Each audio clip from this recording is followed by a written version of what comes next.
তারা উন্নয়নের নামে সারা বছর শুধু লুটপাট চুরি ডাকাতিই করেছে। দেশের সকল টাকা পয়সা লুটপাট করে চুরি ডাকাতি করে বিদেশে পাচার করে দিয়ে তারা এখন বিদেশে গিয়া বিলাসবহুল জীবনযাপন করছে। আপনারা সবাই জানেন এই নারায়ণগঞ্জ থেকে ছাত্র জনতার আন্দোলনের মুখে একটি সন্ত্রাসী পরিবার, কিছু সন্ত্রাসী লোক শামীম ওসমান সহ বাংলাদেশের স্বৈরাচারী হাসিনা সরকার পালিয়ে যেতে বাধ্য হয়েছে। কিন্তু শেখ হাসিনা সহ শামীম ওসমান পালিয়ে যাওয়ার পরেও তাদের কিছু দোসর এখনো বাংলাদেশে অবস্থান করছে। আমরা বুঝতে পারিনি এখনো তারা কিভাবে বাংলাদেশে অবস্থান করে, কারা তাদেরকে বাংলাদেশে থাকার জন্য করে সুযোগ করে দিয়েছে। তারা যত বাংলাদেশে থাকবে ততদিন বাংলাদেশে বিশৃঙ্খলা সৃষ্টি হবেই।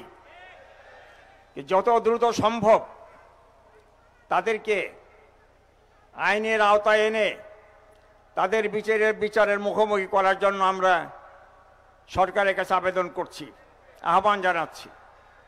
সম্মানিত নারায়ণগঞ্জবাসী, আপনারা জানেন এতগুলো বছর যারা সরকার পরিচালনা করেছে তারা উন্নয়নের নামে সারা বছর শুধু লুটপাট চুরি ডাকাতিই করেছে।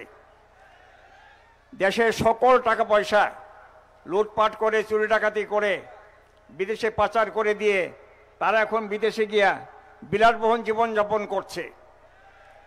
আর বাংলাদেশে নারায়ণগঞ্জ উন্নয়নের নামে লুটপাট ছাড়া আর কিছুই তারা করেনি। নারায়ণগঞ্জে কোনো একটি মেডিকেল কলেজ করেনি, নারায়ণগঞ্জে কোনো রাস্তাঘাটের কোনো সংস্কার করেনি, নারায়ণগঞ্জের হকারদের পুনর্বাসন কোনো ব্যবস্থা করেনি, নারায়ণগঞ্জের মানুষের জন্য কোনো কল্যাণমূলক কাজ করেনি। শীতলক্ষা নদীর পানিকে ব্যবহারের অনুপযোগী করে ফেলেছে।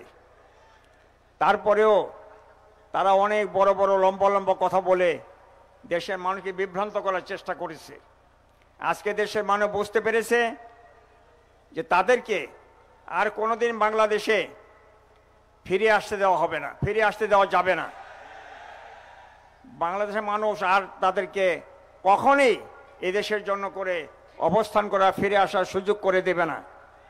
বাংলাদেশের মানুষ এই বাংলাদেশের উন্নয়নের জন্য, নারায়ণগঞ্জের উন্নয়নের জন্য এখন থেকে আমরা সকলে মিলে ঐক্যবদ্ধভাবে একটা সুন্দর নারায়ণগঞ্জ এবং একটা বাসযোগ্য নারায়ণগঞ্জ গড়ে তোলার জন্য আমরা সর্বতই চেষ্টা করবো ইনশাআল্লাহ। আল্লাহ তা আমাদের সবাইকে যতদিন বেঁচে থাকবো আমরা রাসূলের দেখানো পদ্ধতিতে আল্লাহ তাআলার সকল হুকুম হাকাম, সকল আদেশ নিষেধ মেনে চলে একটা নূতন বাংলাদেশ, সমৃদ্ধ বাংলাদেশ, একটা নূতন নারায়ণগঞ্জ, সমৃদ্ধ নারায়ণগঞ্জ গড়ে তোলার তৌফিক দান করুন। ওমা তৌফিক ইল্লা বিল্লাহ। আসসালামু আলাইকুম ওয়া রাহমাতুল্লাহি ওয়া বারাকাতুহু।